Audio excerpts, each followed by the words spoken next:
The Yankees have another disappointing postseason once again. I got the baseball savant with me, Nolan Developing. Nolan, what's up, bro? Yo, what's going on? The Yankees, once again, another disappointing postseason. The narrative coming into the 2020 season was the Yankees need the ace. That's the only thing holding them back. That's what held them back in 2017, 2018, 2019. They got the biggest fish in the pond in Garrett Cole this offseason. Still wasn't enough. What's your initial thoughts? Being completely honest, coming from a Yankee fan, this is extremely disappointing. It's embarrassing too. I mean, we had one goal in free agency that was to get our ace, and we got our ace. There's no excuses at that point. And based on that, I think it's very clear that this is a team that's not built for the postseason. Definitely not a team built for the World Series. A World Series caliber team makes the World Series, and we haven't been in the World Series last I checked until I was 9 years old, and I couldn't even stay up to watch the World Series. So just think about how long ago that was. So this is a team that the media refers to them as the Bronx Bombers. The Bronx Bombers can't make a World Series. The closest thing to the Bronx Bombers that the Yankees are the way they implode every postseason. We can't get it done. And I don't want to hear of this Bronx Bombers BS. All right, I want some Bronx ball players because I'll tell you what, a Bronx Bomber doesn't swing 2-0 leading off the 3-0 leading off the second inning against Tyler Glasnow Game 5 when he's on short rest and struggling to throw strikes. There's just no excuse for that. Oh, and it doesn't even end there. That was the first out of the inning. How about the third out of the inning? Gleyber Torres swinging 3-0, pops out to right field. You have to make the guy throw strikes. You're leading off the inning. I don't care how hot you are. That's selfish baseball. That's Bronx Bombers baseball. All right, so I don't want Bronx Bombers. I want Bronx ball players because ball players don't swing at that. And people who know baseball and watch that inning, they can go back and they can blame that whole game could have been so much different if you forced him to come to you, forced him to throw strikes. For all the second hitter that inning got on base. So if Stanton walks and then the number 2 guy gets on base, there's no outs, and you got a runner in scoring position already. One run was the difference in that game. If they score that run the second inning, the whole game's different. I agree with that. I never liked the way their lineup was constructed. You talk about Bronx Bombers. They literally live and die by the home run bowl. You can't. That's just not a reliable way to win games. It's not very efficient. They don't have a lot of lefties in the lineup, which I'm not very fond of. And it's a lot of huge strikeout guys. Aaron Judge, big strikeout guy. Yeah, he goes deep, but he's a huge strikeout guy. We all know this. Giancarlo Stanton, same thing. Even though he had a monster ALDS, hitting 6 home runs in the postseason in a row, I believe. I mean, he was great himself. Gary Sanchez he's beyond awful. And the injury bug did kill the Yankees. It's the way it is. Losing Paxton and then losing Sevy, it hurt your rotation. I think where the Yankees let this series get away, which I definitely want to talk about, is starting Garcia 1 inning. Did he look super sharp? No, but he's a 21-year-old making his postseason debut. You can't expect him to come out there lights out. And then J. Happ enters the game, and that's where the game erupted. And I really believe that's where the Yankees lost this series. You can't just say, all right, the Yankees got to win both Garrett Cole starts and Tanaka starts because they had 2 quality starters in this rotation. That's not the efficient way to win. You need to have a deeper rotation. You need guys to eat up innings. And where Boone really lost the series, which I'm going to put a lot of weight on his shoulders, was taking Garcia out in the first inning, after the first inning, and then going to Happ. What are your thoughts?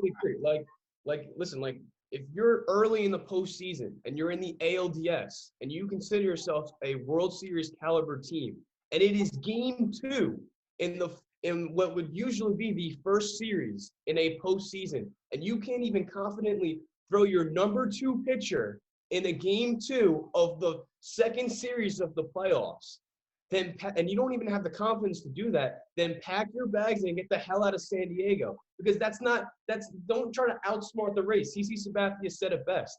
If you're going to win the World Series, you need to be able to throw a game 2 pitcher in the ALDS.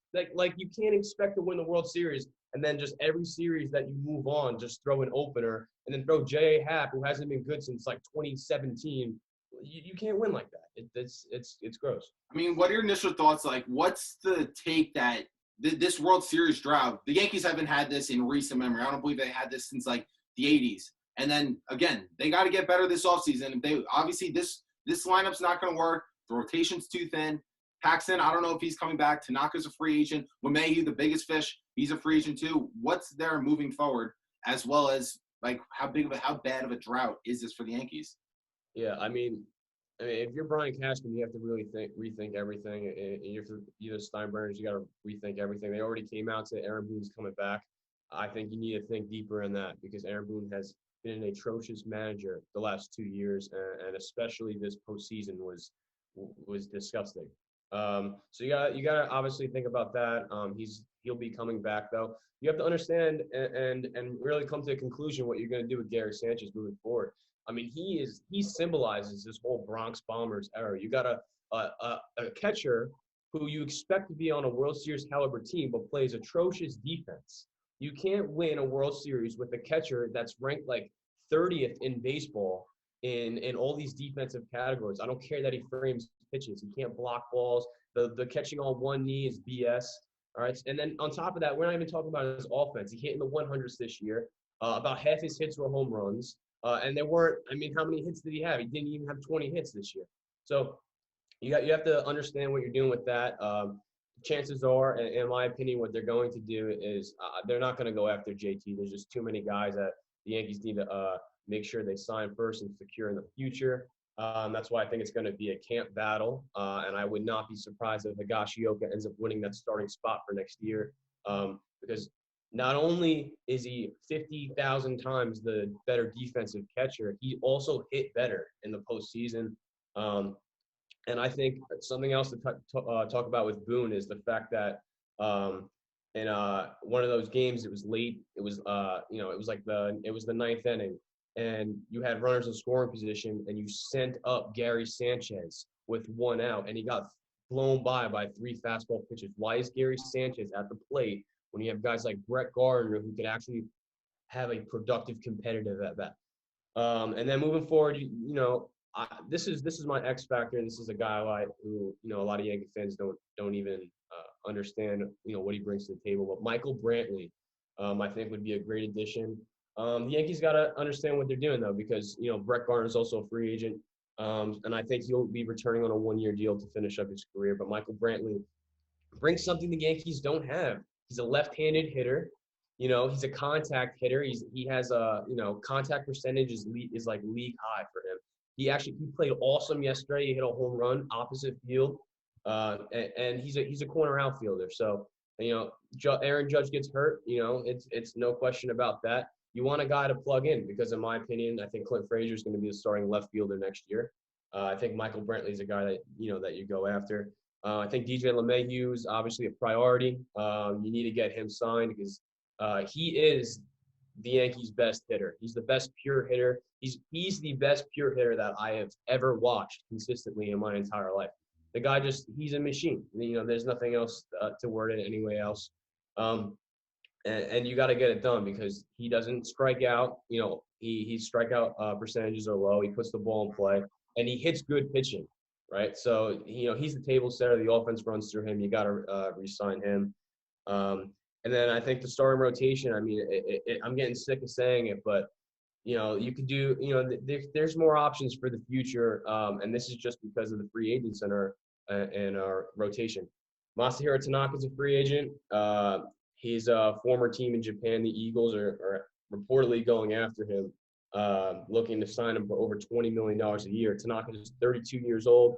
He's most likely going to look for at least a 4-year deal. As a Yankee fan, I love Tanaka. I salute him for everything that he's done for our organization. But I do not want him for 4 more years. Based purely on the fact that he's declining. You got James Paxton, who has shown like very, very oddly like stints of being this so-called ace that he was in Seattle. And then he comes to the Yankees and he's, it's like every other start he gets bombed. He's a free agent. I don't see the Yankees bringing him back. And then you got J.A. Happ. Good riddance. No, don't let the door hit you on the way out. Yankee fans, we don't want him. I'm pretty sure Brian Cashman will not even entertain that idea. So that's 3 pitchers right there. So, the Yankees are getting $30 million in relief this year because Giancarlo Stanton is not going to opt out of his mega contract. So the Marlins are paying the Yankees $30 million this year. You know who else is, most likely going to sign for like a 1-year deal around $30 million? Trevor Bauer. Yankees got to go out and at least, entertain the fact of signing this guy if it's 1 year. Because if he's going to ask for like a 6 or a 7 year deal, it's pretty safe to say the Yankees, we're already number one in payroll after signing Garrett Cole. We're not going to go after him. Well, for 1 year, if that legacy that Bauer would have coming to the Bronx and finally securing this title that the Yankees have been falling short of for over a decade, his legacy would be greatly impacted. So if you're Trevor Bauer and the Yankees have the money, I don't know. I see a potential fit there for him to be the number two. You also have Severino coming back. He's not going to be back in time for opening day. Maybe sometime by the All-Star break. He would be your three. You also have Debbie Garcia, who's also going to be in the rotation back end. And then you have Domingo Germán coming back. We don't know the future plans for that. And you also have Jordan Montgomery. So Yankees, we have options, but then again, our rotation is going to, open up a little bit. Something else I want to touch upon is Miguel Andujar. At this point, what are we doing with him? Because his trade value at one point was like sky high, and now you let Gio Urshela come in and play 2 absolutely fabulous seasons.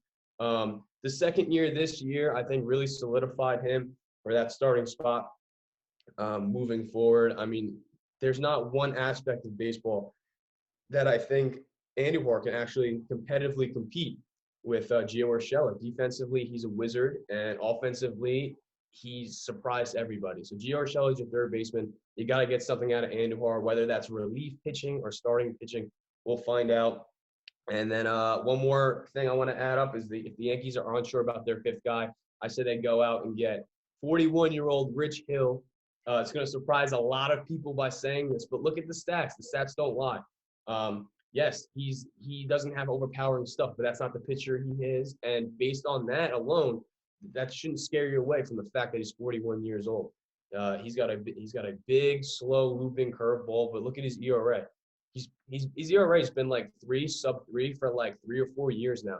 The guy's better now than he's been ever in his entire career. This year he had a 3.03, and he's going to sign a 1-year deal because he's 41 years old. So I think the Yankees should definitely go after somebody like him, especially considering that Paxton, a lefty, and J.A. Happ, a lefty, are most likely no longer going to be Yankees. So to wrap up today, to just touch on what the Yankees really need to do, I think they need to recoup a lot of this roster. I want to see a different look from them in 2021. The lineup, I don't like the high strikeout guys. It needs balance. And there's about 7 righties in the lineup. You need some sort of balance. That's what I love about Michael Brantley. A contact hitter. You know he's going to produce in the postseason, a ton of postseason experience, and he's a lefty, something that the Yankees really need. Stanton, I know he had a monster postseason. I've been super critical of him. I think he guesses at the plate sometimes. He looks super off balance. I just don't like the contract he's on. That's the thing with the lineup that I'm just not crazy about. I want to see more contact hitters, more lefties. And then the rotation. You got your ace in Garrett Cole. That's the guy you're going to lean on. You know you got him in the postseason. But 2 through 4 mainly, you need guys that you could give the ball to every 5th day and eat up innings. You can't have guys going 3 innings, struggling to get past 4. You need guys you can hand them the ball, give you a quality start. 6 innings, 3 runs or less. That's a quality start. The Yankees need that in the postseason. If you have that, I think the Yankees could actually get back to where they belong, where this franchise belongs. That's in the World Series and winning World Series. This making it to the ALDS, ALCS, that's not cutting it. You got your ace. Fill up the rest of the rotation. The injury bug killed them this year, and the strikeouts, the imbalance of their lineup killed them as well. That's what the Yankees need to do moving forward in 2021. That's going to wrap up today, but Nolan, thanks for coming on to talk some baseball with me. yeah, definitely. Let's get more baseball segments.